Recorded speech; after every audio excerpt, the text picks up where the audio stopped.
Regis penderita depresi. Keluarga aku malu nggak ya kalau seluruh Indonesia yang nonton Kick Andy yang baca buku tahu Regis punya mental illness gitu.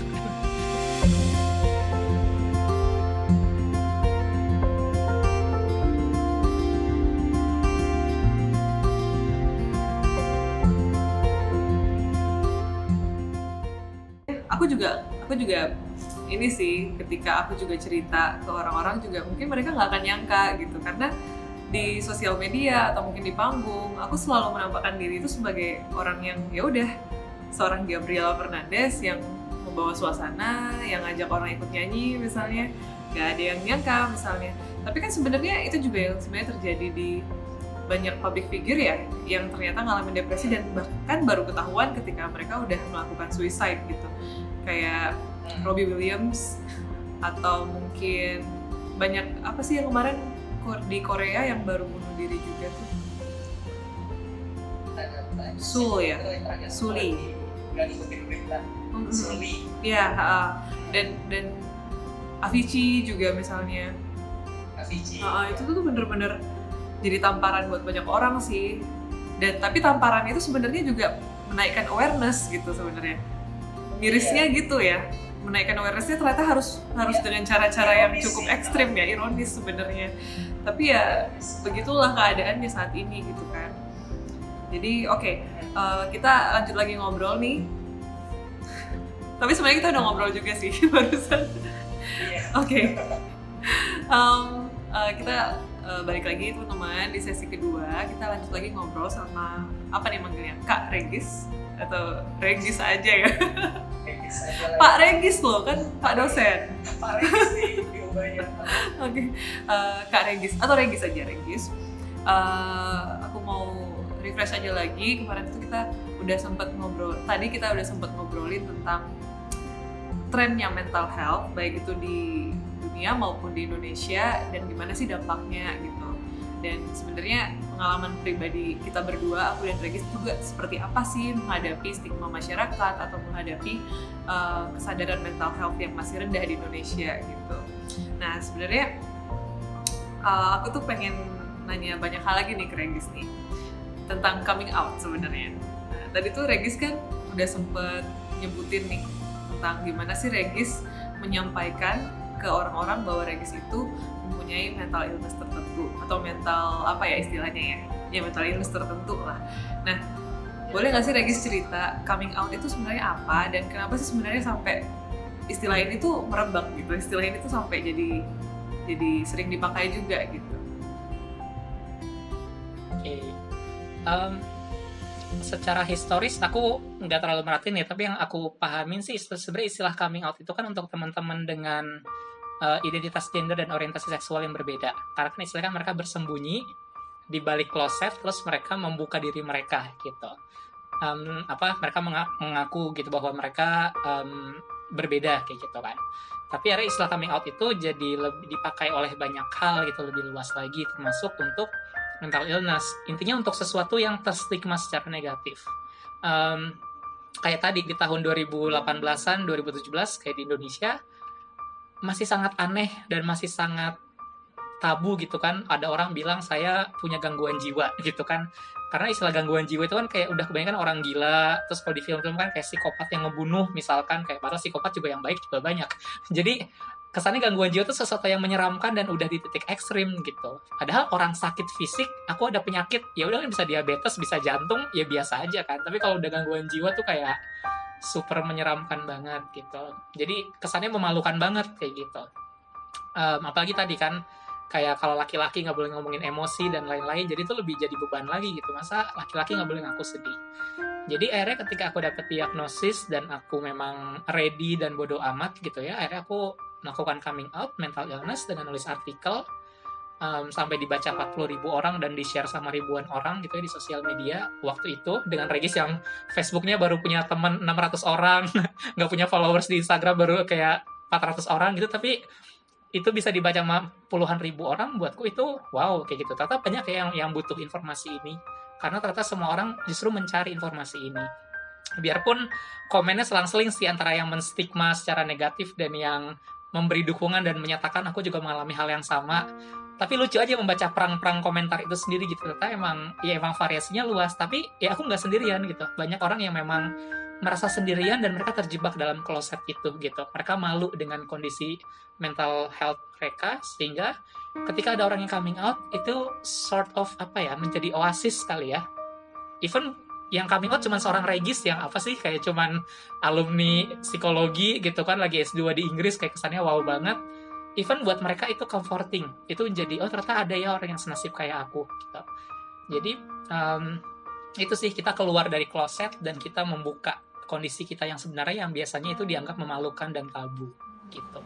Iya, tapi aku penasaran sih, maksudnya ternyata masih banyak juga ya yang komentarnya itu masih yang menstigma negatif gitu ya. Padahal sebenarnya Regis di situ udah buka-bukaan dan udah menjelaskan bahkan dari banyak sudut pandang gitu, dari science, dari culture gitu. Tapi ternyata aku kemarin mengira ya banyak yang merasa aku tidak sendirian gitu. Tapi aku baru tahu ternyata banyak juga yang masih menstigma negatif gitu ya, bahkan merespon bukunya Regis gitu.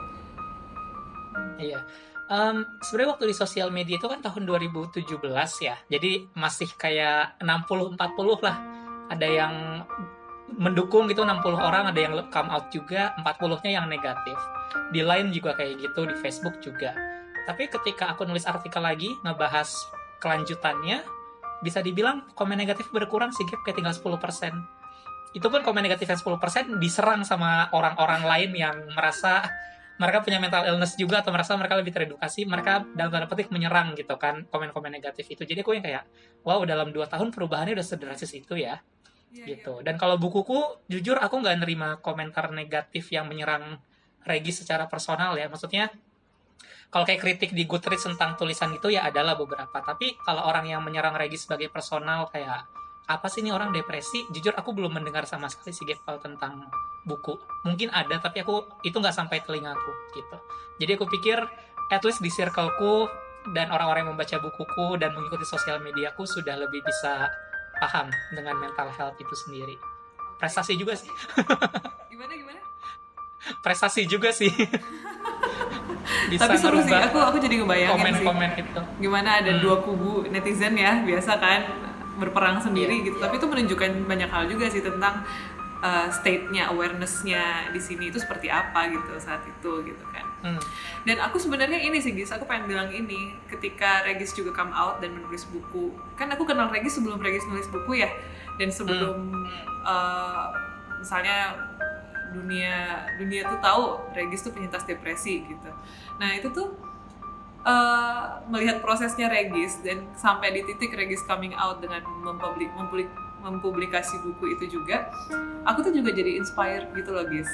Jadi kayak aku sendiri juga kan seorang musisi, seorang visual artist yang selama ini nggak pernah menunjukkan sisi-sisi itu gitu. Tapi ketika ngelihat Regis berani menunjukkan dan ternyata itu bisa jadi hal baik gitu. Maksudnya gini kan, ketika aku ngobrol sama Regis juga aku sempet tuh ragu, aku coming out nggak ya gitu. Aku cerita nggak ya jujur-jujuran gitu, atau aku emang kayak selama ini aja nutupin gitu dan nunjukin yang baik-baiknya aja nih nunjukin yang baik-baiknya aja nih di sosial media dan lain-lain gitu. Tapi aku tuh kayak ngerasa punya sebagai orang yang belajar psikologi juga dan kuliah di psikologi, yang sebenarnya kan tujuannya untuk menaikkan awareness tentang mental health ini, secara nggak langsung bisa bikin dunia ini tempat yang sedikit lebih nyaman lah gitu untuk orang-orang yang tinggal di dalamnya gitu. Rasanya akan lebih baik kalau kita cerita dan akhirnya banyak orang yang merasakan hal yang sama itu jadi nggak ngerasa sendiri gitu. Nah itu tuh yang aku juga terinspirasi banyak dari Regis gitu, dari cara Regis menyampaikan ke orang-orang. Oh nggak dengan cara yang ini kok nggak dengan cara yang istilahnya ya, yang sembarangan gitu. Lebih oke, kita nyampein, tapi nyampeinnya bukan sekedar cuma pengen curhat, tapi kita nyampein emang pengen ada edukasinya gitu ya, ada ilmu yang teman-teman lain bisa dapatkan, atau mungkin comfort yang teman-teman lain bisa dapatkan juga gitu. Jadi itu sih, aku jadi makin berani buat ayo Gap, jujur aja, walaupun jujurnya juga nanti siapa tahu ada batasannya gitu ya, nanti itu bisa kita obrolkan juga tuh. Sebenarnya aku juga punya harapan sih supaya coming out itu tuh nggak yang jadi sesuatu yang tabu juga gitu. Jadi harapannya sih orang-orang siapapun itu, entah itu public figure atau bukan, entah itu orang panggung atau bukan, ketika mereka menyampaikan aku punya mental illness tertentu nih, aku pengennya sih mereka nggak dapat stigma negatif lagi tambahan gitu. Harapannya sih kayak kita ngomong, kayak kita bilang aku punya sakit diabetes nih gitu. Ya nggak sih? Atau aku punya sakit flu nih gitu misalnya, atau apa ya, Regis punya harapan itu juga nggak sih sebenarnya? Iya, sebenarnya harusnya nggak ada istilah coming out ya. I mean, iya kenapa harus coming out? Harusnya itu sesuatu yang semua hal tuh harusnya normal aja dibicarakan gitu kan. Kan ada istilah coming out karena itu dikasih stigma negatif apapun itu gitu ya, penyakit apapun, misalkan kayak kalau penyakit fisik mungkin HIV gitu ya yang masih butuh istilah coming out, karena kan kalau HIV kan pasti nanti konotasinya negatif banget gitu. Jadi intinya segala hal yang dianggap negatif jadinya kita butuh coming out, padahal sebenarnya kan harusnya sih ke depan nggak perlu ada gitu istilah coming out. Itu kayak ya nggak ada, karena it's simply oh aku punya depresi, aku punya penyakit ini, aku punya penyakit ini, ya udah gitu. Itu hal yang normal gitu kan, sama kayak kita demam, tipes, DBD, diare, itu kan bukan hal yang memalukan gitu kan. Itu ya udah, it's simply illness, it's simply our condition, it's simply apapun kayak gitu. Jadi ya ada harapan itu juga sih, semoga ke depan itu jadi hal yang normal-normal aja untuk dibicarakan. Iya, dan bahkan juga misalnya nih kayak di kantor ya, atau di lingkungan kerja nih misalnya, sedihnya kan masih banyak yang memang oke, aku demam, aku cuti nih misalnya. Tapi oke, aku depresi, aku cuti, nggak dibolehin gitu loh. Pernah ngalamin Ya, nggak sih, Gis? gimana? Even Gaby, aku dosen psikologi, aku ketika aku lagi moodku lagi drop, aku kadang-kadang masih pakai alasan pusing, karena aku malas kalau aku bilang aku depresi nanti, aduh, either ditanya lagi, either jadi kayak males gitu loh, kayak ya udahlah, mending aku bilang lagi pusing aja. Iya, iya, iya. Jadi Itu ya di kantor masih sulit sih kalau untuk kesehatan mental sih, kecuali bosnya udah buka-bukaan ya, maksudnya udah terima-terima aja nggak apa-apa. ya, dan mungkin juga masih ada stigma kayak oke, yang bilang aku sakit mental misalnya itu tuh kayak nyari perhatian gitu. Pernah gak sih Iya, Regis masih ada mendapat juga. respon seperti itu? Untungnya sih kalau aku enggak sih ya, karena bisa dibilang aku coming out kan dengan strategi. Dalam artian aku nulis buku, terus di Kick Andy dengan pijar, jadi kayak dalam tanda petik coming outnya elegan kayak gitu. Jadi ya memang aku juga coming out nggak yang tiba-tiba kayak aku punya depresi, aku gini ya. Jadi aku juga yang tahu tempat juga ya gitu. I mean, ada banyak momen juga di mana aku nahan, aku nggak bilang kondisiku sampai akhirnya aku di titik bodoh amat, aku nggak peduli. Tapi pun kan aku coming out-nya kan dengan aku nulis artikel di media sosial yang itu memang ada unsur edukasinya, ada unsur coming out-nya. Jadi nggak cuma murni curhat yang tadi Gaby bilang.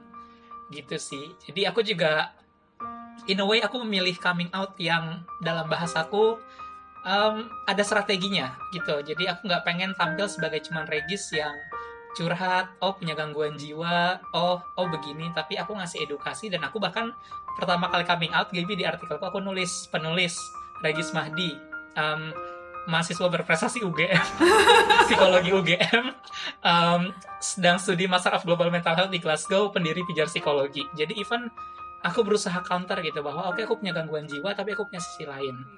Tapi sebenarnya itu nggak bagus juga sih. Aku mikirin konsekuensinya. Terus gimana dengan orang-orang yang nggak punya achievement apapun gitu. I see. Cuman waktu itu sih aku mikir aku butuh mengkontradiksikan itu, ngasih dua sisi, Regis sebagai penderita mental illness dan Regis sebagai orang yang dalam tanda petik punya power, supaya orang nggak nganggap aku sepele gitu sih Gabe waktu itu. Karena aku tahu kalau aku cuma bilang Regis penderita mental illness, aku bakal diinjek-injek orang. Jadi aku udah pasang lagi nih defense-ku kayak gitu sih Gabe. Tapi aku setuju sih, maksudnya perlu juga ada awareness tentang semua orang itu bisa ngalamin ini gitu. Yeah. Nggak memandang bulu kok, sama kayak sakit flu, semua orang bisa kena sakit flu gitu. Semua orang bisa sakit flu, semua orang bisa kena corona. Ya, corona nih kalau ngomongin aktualnya ya, semua orang bisa kena, mau dari dia pejabat, mau dia orang pintar sepintar Atlet. apapun, mau sampai ke tukang bakso itu bisa kena corona gitu. Kita juga bisa kena, walaupun aku juga pernah dapat stigma gini nih, yang tadi aku sebutin sih sebenarnya. kamu belajar psikologi tapi kok kamu bisa punya mental illness gitu. Harusnya kamu yang belajar psikologi bisa lebih menata diri dong. Oke. Itu tuh aku juga pengen nyampein, maksudnya bener yang Regis bikin waktu itu tuh emang perlu nunjukin latar belakang Regis juga. Jadi orang-orang juga sadar nggak memandang bulu kok yang namanya mental illness itu. Dan kita yang belajar psikologi pun itu juga bisa ngalamin, sama kayak dokter bisa sakit jantung gitu. Sakit juga. Iya. Kita semua manusia, we are all humans gitu kan. Dan ketika kita belajar psikologi mungkin itu bisa membantu kita lebih peka, membantu kita misalnya menghadapi emosi-emosi yang mendadak gitu-gitu. Tapi untuk benar-benar menyembuhkan kita butuh bantuan orang lain, dan itu tidak dipungkiri gitu. We need help gitu kan. Dan itu sih yang aku juga alami gitu. Jadi kudos buat Regis yang waktu itu juga udah berani ngungkapin dengan apa adanya gitu. Nice banget sih. Oke. Ini aku juga mau nanya ini nih tentang public figure. Jadi kan sekarang trennya itu memang udah lebih oke nih. Kita menyampaikan bahwa kita mempunyai mental illness tertentu. Sampai-sampai juga banyak public figure atau mungkin influencer atau mungkin seniman, musisi, atau mungkin musisi kan juga banyak nih menyampaikan tentang mental illness lewat lagu-lagunya. Terus misalnya mungkin tenaga pendidik dan segala macamnya.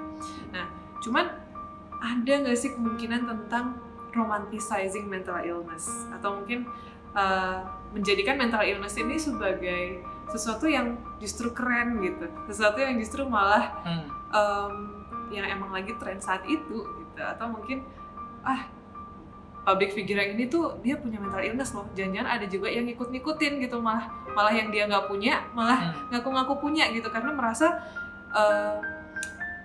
sosok idolanya dia juga mengalami itu, dia juga pengen sama nih misalnya. Ada nggak sih kecenderungannya atau kemungkinan ke arah situ, guys? Oke. Kalau di dunia fans dan selebriti tuh hal itu mungkin banget sih ya terjadi ya. Maksudnya fans itu kan kalau udah mengidolakan kan ya apapun bisa dia identifikasi dan apapun bisa dia lakukan gitu kan untuk si idolanya. Jadi itu mungkin aja. Biarpun aku secara spesifik nggak dengar kasusnya. Tapi kalau balik ke romantisasi mental illness memang sangat mungkin terjadi sih, dalam artian kita ambil contoh lah yang paling populer, film 13 Reasons Why gitu kalau Gaby nonton. Itu series 13 Reasons Why itu dulu waktu series itu hadir, jadi itu kisah tentang remaja yang bunuh diri, terus dia nge-record alasan dia bunuh diri dalam 13 tape itu, dan dia bagikan ke semua orang-orang yang menurut dia menjadi penyebab dia pengen bunuh diri.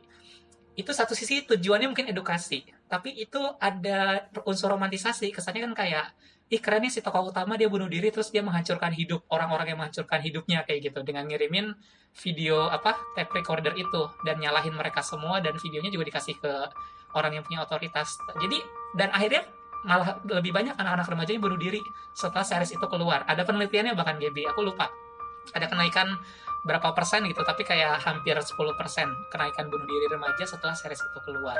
Karena diromantisasi, kesannya bunuh diri itu hal yang keren karena tokoh utamanya bunuh diri kayak gitu. Jadi ada kesalahan message dari film itu. Dan juga kalau dari seniman-seniman yang sekarang mulai banyak juga gitu kan yang ngambil yang membahas kesehatan mental, tapi memang masuk ke ranah romantisasi itu memang kadang-kadang kita sulit aware ya, antara kita memang ini kita pengen awareness, atau kita yang malah romantisasi yang kayak iya aku sedih, iya ini harus dirasakan, iya ini begini, tapi jadinya mendayu-dayu banget, dan ini kapan diakhirinnya sih kayak gitu. Jadi ya gimana ya, agak sulit juga sih. Kita yang penting butuh tahu, maksudnya siapapun ya, mau seniman, mau edukator, mau influencer, ketika kita mengangkat isu mental illness, kita beneran butuh tahu message kita apa sih kayak gitu. Jangan sampai message kita salah ditanggapi atau peluang untuk diinterpretasikan secara lain itu lebih luas kayak gitu. Jadi kita butuh clear on our message. Karena tadi ada seniman-seniman mungkin yang berusaha mengangkat mental illness, tapi jadinya malah yang terlalu mendayu-dayu, ayo kita baper-baper bersama gitu ya kesannya ya. Yang in a way nggak bagus juga kondisi baper-baper gini dibikin terlalu berlarut-larut gitu. Karena we need to fight.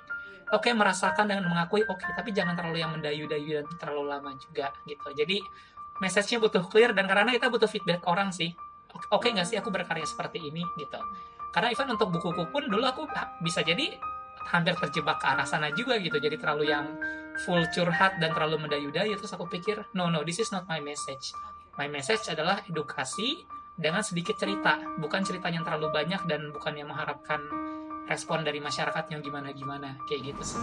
Iya ya, aku setuju banget. Dan aku juga gitu kan, maksudnya ketika aku mau bener-bener cerita kalau aku punya diagnosa tertentu gitu, aku juga nanya nih ke beberapa orang, termasuk ke Regis juga, Gis, menurutmu aku romanticizing mental illness nggak ya gitu, ini dampaknya malah baik atau enggak ya gitu. Jadi benar-benar udah dipikirkan matang-matang sebelumnya gitu. Dan cara untuk menyampaikannya juga bisa dengan berbagai cara kan, kayak misalnya di event pameran ini juga aku menyampaikannya lewat karya lukisnya, lewat lagunya, terus memang lewat webinar-webinar atau talk seperti ini gitu. Jadi nggak cuman ekspresi aja, tapi juga ada edukasinya gitu kan. Dan aku setuju banget sama yang Regis bilang barusan tentang jangan berlarut-larut. Kayaknya itu intinya deh, gitu. Karena kalau memang cuma mengekspresikan kesedihannya atau mengekspresikan struggle-nya, mungkin jadi nggak ada pesan positif yang didapat atau disampaikan ya. Tapi intinya adalah gimana setelah kita mengembrace atau setelah kita menerima adanya mental illness itu atau menerima ada struggle itu, langkah selanjutnya apa gitu kan. Jadi emang public figure atau para seniman atau para musisi atau para influencer ini memang arahnya memang perlu mengajak untuk naik lagi juga gitu ya pentingnya. Bukan cuma menyampaikan struggle-nya, tapi setelah itu ngapain, itu yang penting banget. Iya. Tapi ya juga di sisi, kita kan juga nggak tahu ya kondisi setiap orang. Mungkin si senimannya emang kondisinya lagi down banget dan dia cuma ingin mengekspresikan sisi itunya. Makanya tadi, kadang-kadang kita nggak aware gitu. Jadi kita kadang-kadang butuh pendapat juga dari orang lain. Aku mending continue atau stop ya gitu. Karena kan ya influencer influencing others to feel in certain way gitu kan. Dan di Indonesia kan aku mengamati emang kayak quotes-quotes baper, quotes-quotes yang aku sedih, terus yang gimana-gimana tuh kayak bertebaran banyak banget yang kadang-kadang kayak kok jadi begini banget sih gitu. Jadi we need to be clear on our message dan memastikan message ini tepat nggak ya gitu, butuh feedback. Jangan sampai kayak tadi contoh 13 Reasons Why itu banyak banget yang mengkritik karena itu series berapa sih 13 atau 14 episode dan malah banyak yang bunuh diri setelah series itu keluar. Jadi kan message-nya salah nih gitu, mungkin kurang ada diskusi atau feedback atau apa, nggak tahu juga sih. Oke, aku jadi teringat ini juga sih. Ini kalau dari sudut pandang dunia seni ya, Gis ya. Sebenarnya cukup umum nih. Aku pernah dapat saran dari seorang senior yang bilang gini, ketika kamu bikin lagu, misalnya kamu bikin lagu galau deh, contohnya ya. Jangan langsung benar-benar ditumpahkan dengan apa ya istilahnya, dengan semua bahasa-bahasa yang mungkin tidak mengenakan. Oke, mungkin dituangkanlah gitu. Tapi jangan langsung dibuat karya yang dipublikasikan gitu. Tapi perlu ada proses pengendapan. Jadi perlu ada proses kita melihat dari sudut pandang yang lebih berjarak gitu. Oke, ini emosi-emosi kita udah kita tuangkan kan.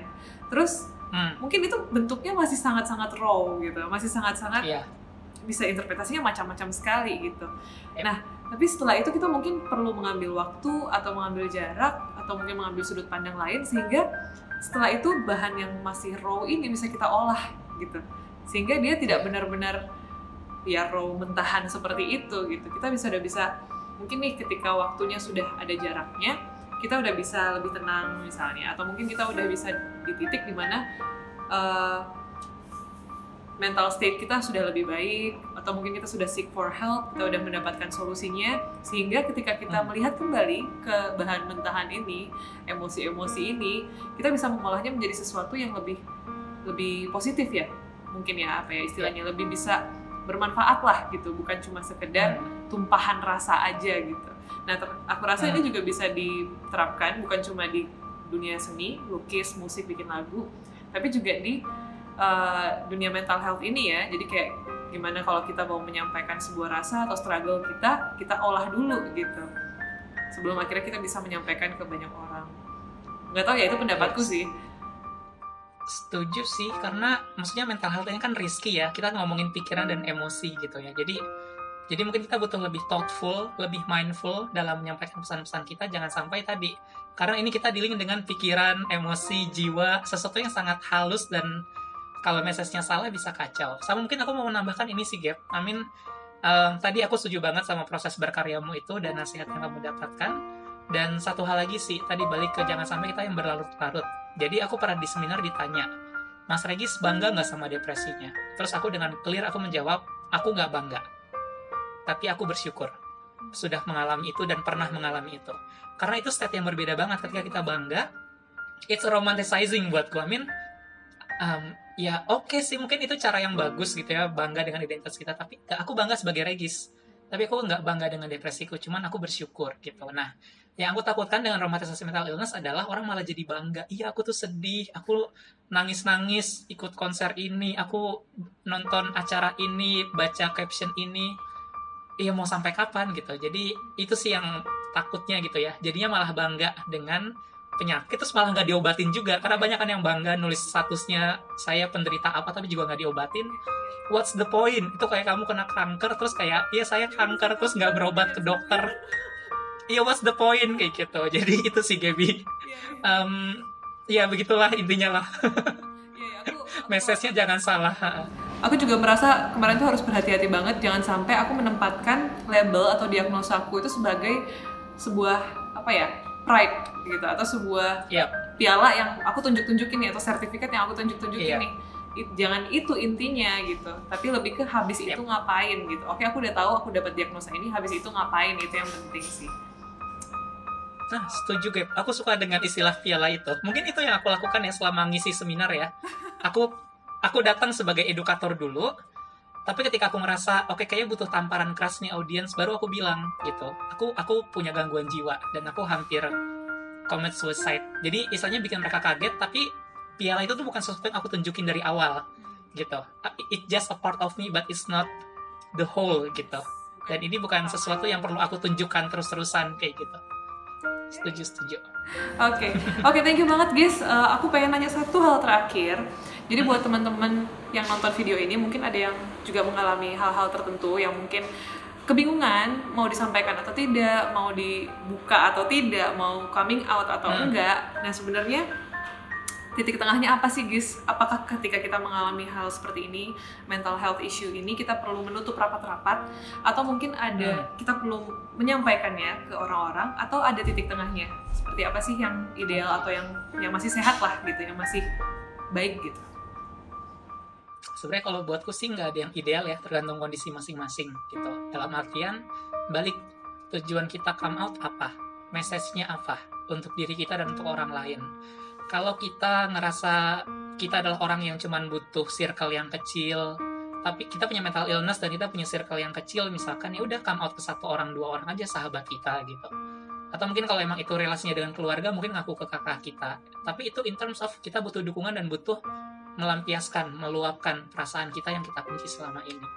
Tapi kalau ingin come out kayak di sosial media misalkan ke teman-teman kita, balik lagi tujuannya apa? Semua orang tahu itu tujuannya untuk apa, kayak gitu. Jadi pastiin tujuannya, jangan cuman karena ya semua orang harus tahu aku punya kondisi kayak gini. Terus apa gitu. Jadi harus cek message-nya, cek benar-benar pure keinginan kita tuh apa sih kalau orang tahu, dan siapa yang perlu tahu. Kalau kayak misalkan aku atau Gaby gitu kan, mungkin karena kita punya karya gitu, karena aku menulis, Gaby musisi, memang mungkin kita punya message untuk menyampaikan ini ke masyarakat. Itu pun kita butuh make sure lagi, message-nya apa sih gitu. Kita kan lewat seni, lewat tulisan, musik, kita kan ingin menyampaikan message. Tapi ketika kita mau ngambil tema mental illness, kita kan harus mengklarifikasi lagi message-nya apa sih gitu.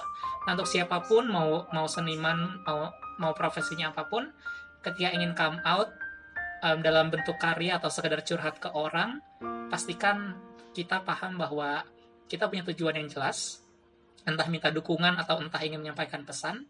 Dan yang kedua, siap dengan reaksi apapun yang kita dapatkan, karena kita nggak bisa kendalikan reaksi orang lain. Dan yang ketiga, kita juga harus mikirin juga orang-orang di sekitar kita. Dalam artian kayak gini, Regis penderita depresi, keluargaku malu nggak ya kalau seluruh Indonesia yang nonton Geek Candy, yang baca bukuku tahu Regis punya mental illness gitu kan. Itu jadi bahan pikiran juga. Tapi ketika aku melihat kayak keluargaku oke-oke aja, ya udah aku ready.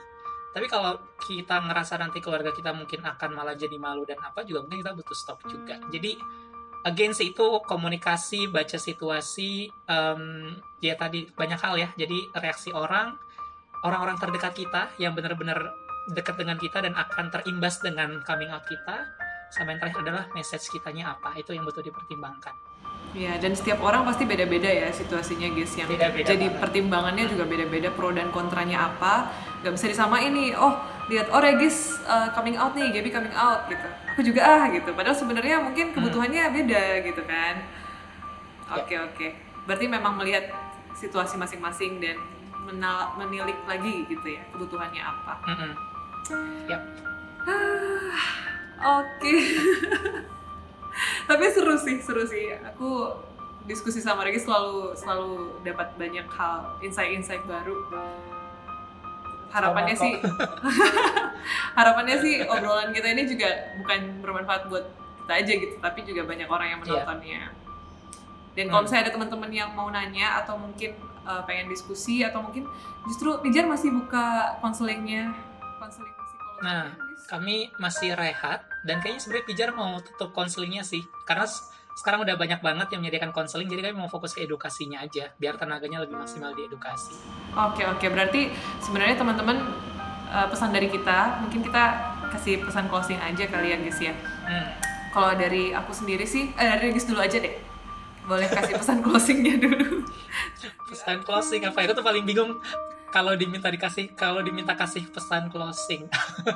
Apa ya, intinya sih teman-teman gitu ya, apapun kondisi kalian, kalau yang lagi memang kurang sehat mental ya, seek for help, seek for knowledge gitu ya, edukasi diri kalian. Dan kalau emang kiranya butuh bantuan ya cari bantuan, gak usah malu.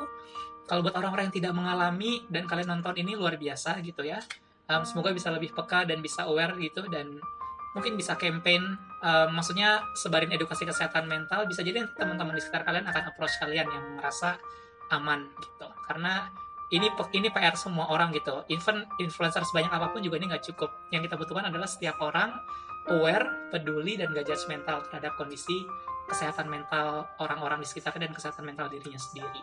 Gitu mungkin, Gaby. Oke, thank you banget Regis. Tepuk tangan dulu. Sama-sama. Kita semua, Jadi, buat kalian semua para pejuang di luar sana. Message-nya Gaby apa, Gaby? Aku mau denger juga, Gap. Message-nya Gaby apa ya? Nanti aku nyontek dulu video-video sebelumnya, boleh nggak? Mau curang? Nggak. Kalau misalnya aku sih, aku seneng banget dengan sebenarnya ya, dengan naiknya tren mental health ini yang dari tadi aku sama Regis obrolin, aku senang banget karena akhirnya kita nggak sendirian, kita memperjuangkan ini juga nggak sendiri, dan teman-teman yang di luar sana yang juga memperjuangkan hal yang sama juga nggak sendirian. Dan juga teman-teman yang tidak mengalami mental illness itu juga sangat-sangat bisa, seperti yang Regis bilang tadi, membantu membuat atmosfer atau suasana yang mendukung buat teman-teman yang punya struggle untuk bisa heal gitu, untuk bisa berproses menuju kesembuhan. Jadi ini memang struggle kita bersama, bukan struggle, ini adalah fight kita bersama, mungkin ya, proses kita bersama yang ya kita nggak sendiri gitu. Itu aja sih sebenarnya.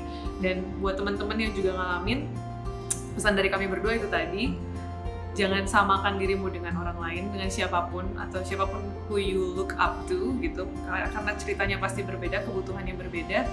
Ketika kalian ngalamin mental struggle, jangan ragu untuk mencari bantuan juga, karena ayo kita sama-sama